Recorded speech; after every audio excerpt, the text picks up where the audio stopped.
ቅመምዬ ለዚህ ክብር ላበቃሽ እግዚአብሔር ይመስገን። አንዳንዶቻቸው ማለት ነው የደበቀችው ሚስጥር ወጣ እያሉ ነው። ምንም የተደበቀ ሚስጥር አይደለም፣ የተደበቀ ነገር አይደለም። ጋይስ ሰላም ሰላም፣ ውድ ቤተሰብ እንዴት ናችሁ? ደህና ናችሁ? ያለው እግዚአብሔር ይመስገን። በያላችሁ በሰላማችሁ ብዝት ዝት ይበልልኝ የኔ ውዶች፣ የኔ ምርጦች ማለት ነው። እንግዲህ ቅመሞች እንግዲህ የጨረቃ ፋሚሊዎች በጣም ተደስተዋል። በጣም በጣም ማለት ነው። ሀይሚዬ የኔ ውድ ነገር እንኳን ለዚህ ቀን አበቃሽ።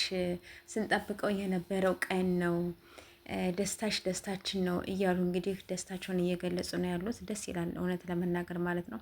እና የኔ ውዶች የኔ ምርጦች እንግዲህ ቅመምዬ የሙሽዬ ፈገግታ የቡራ ፈገግታ ይለያል ትላለች። የምር እናትነት እስኪ እያት እስኪ ሙሽዬ እንዴት እንደምታምር እንግዲህ ሆዷ ላይ ጣል አድርጋ ጣቶቿን የሙሽዬ ደስ ይላልና የኔ ውዶች የኔ ምርጦች በዚህ መልኩ ከች እያለሁ ማለት ነው። ሌላው ነገር ደግሞ እኔንም ደግሞ በዚያውም ሰብስክራይብ እያደረጋችሁ አበረታቱኝ።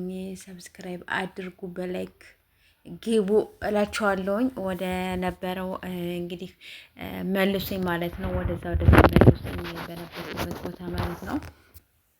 እና ሰብስክራይብ እያደረጋችሁ ግቡ። እንዲሁም ደግሞ በላይክ በምንም ልታበረታቱኝ እፈልጋለሁ። የኔ ወዶች፣ የኔ ምርጦች፣ የጨረቃ ፋሚሊዎች ሁላችሁም በጅምላ ማለት ነው።